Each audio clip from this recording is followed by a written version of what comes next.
Saya pernah mengikuti kajian, namun saya kecewa karena ustadznya lebih banyak membid'ahkan orang lain dan bahkan menyebut nama beberapa ustadz atau kiai terkenal di Indonesia. Menurut saya itu kurang baik dan saya kurang respect dengan salaf tersebut untuk melanjutkan mendengarkan kajian beliau. Dari setiap ada kekeliruan, dia tahu semua bahwa adanya tahdzir, adanya peringatan antara ustadz dengan pada ustadz, itu tujuannya untuk apa? Menyelamatkan umat. Kita tahu semua bahwa adanya peringatan dari satu ke satu itu untuk menyelamatkan umat dari bahaya pemikiran. Ya. Sebagaimana dia menyebarkan kesesatan, maka kita pun menyebarkan kebenaran. Ya. Begitu pula kita lihat dari setiap zaman ke zaman, para ulama menulis kitab itu dengan bantahan-bantahan. Seperti Imam Ahmad menulis Ar-Raddu 'alal Jahmiyah wa Zanadiqah, menulis kitab. Apakah kalian tahu? Dan suatu hari ada konten kreator, YouTuber, bukan penuntut ilmu, itu suka silat aja.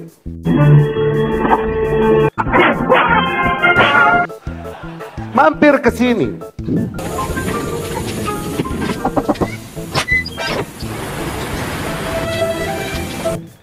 Ketika kita lagi ribut masalah Hamas.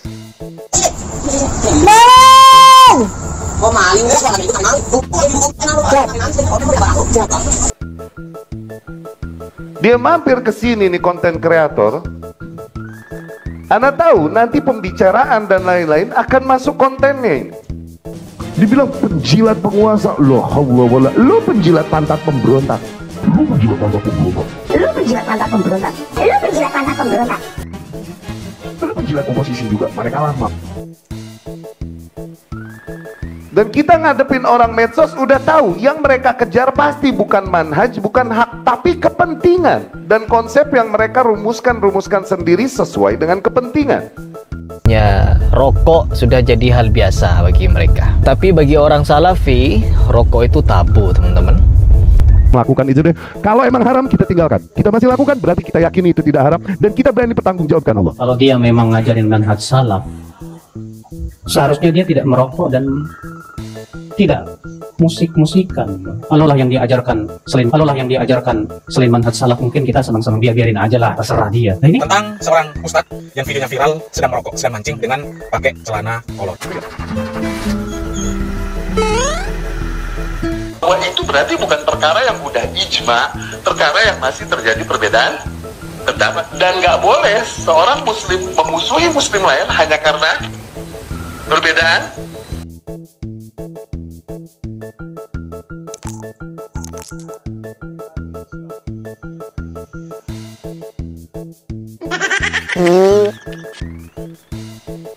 Bukan penuntut ilmu.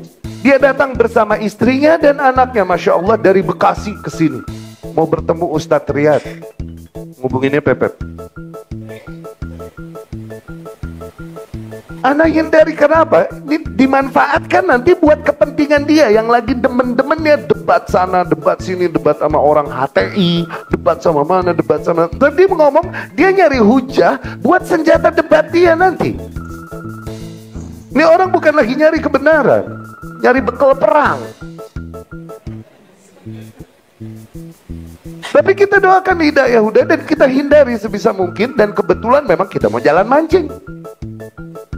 Kita tinggal, dia bikin konten kemarin, ketika kita rame, dia bikin konten ikut berbicara tanpa ilmu dan menyerang kita. Gak paham mana kaidah beragama, mana usul, mana furu', mana manhajiyah, mana ijtihadiyah. Ikut dia menggunjing dan menyerang. Bahkan dia bela-bela Zakir Naik yang kita ingkari karena penyimpangannya di bab usul dan akidahnya. Siapa yang tak kenal dengan Zakir Naik? Seorang dokter sekaligus mubalik dan da'i yang terkenal dengan kemampuan retorika, penguasaan Al-Quran dan sains, serta kepiawaiannya dalam bidang perbandingan agama. Berbagai ceramah dan diskusi Islam dan sains, serta perbandingan agama yang digelar di seluruh dunia, selalu menjadi perhatian publik.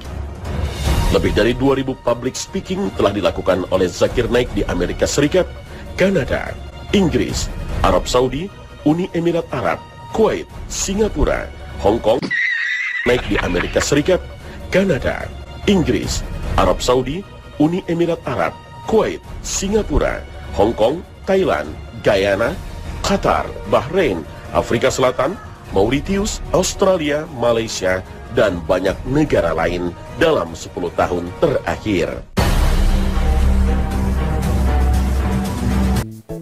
Kemudian dia jadi memusuhi kita karena kita mengingkari zat. Lihat, dia kapan musuhin, kapan berteman, tergantung yang lagi tenar siapa. Nggak punya manhaj, nggak punya konsep, nggak punya ilmu.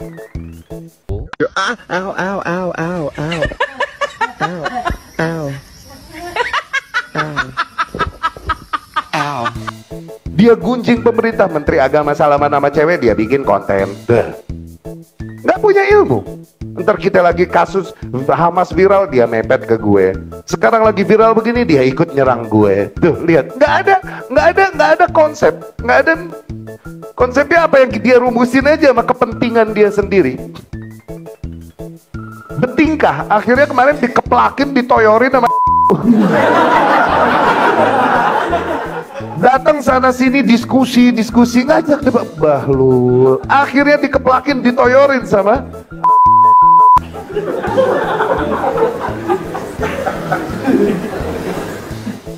itu. Kalian tahu nggak busuknya mental konten kreator? Mereka akan mepet hanya untuk kepentingan dan keuntungan mereka. Yang akan membahas tentang permasalahan fikih yang berbicara tentang bahwasanya rokok berada di hukum asalnya, yaitu mubah. Nah teman-teman, jadi memang benar ya, beliau ini mengakui bahwasanya rokok itu halal ya, mubah gitu ya teman-teman. Sebisa mungkin ketika merugikan, mereka langsung cuci tangan. Kayak orang podcast tadi itu, langsung cuci tangan, bikin pernyataan sebisa mungkin cuci tangan dari kita.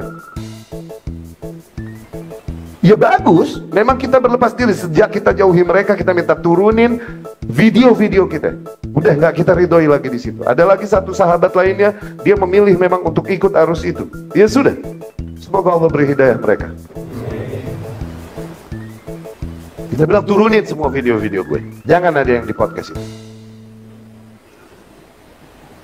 Kita udah berhusnuzon, udah kita penuhi hak mereka di husnuzon. Dinasehatin, udah. Diuzurin, disabarin, udah. Mencuci tangan.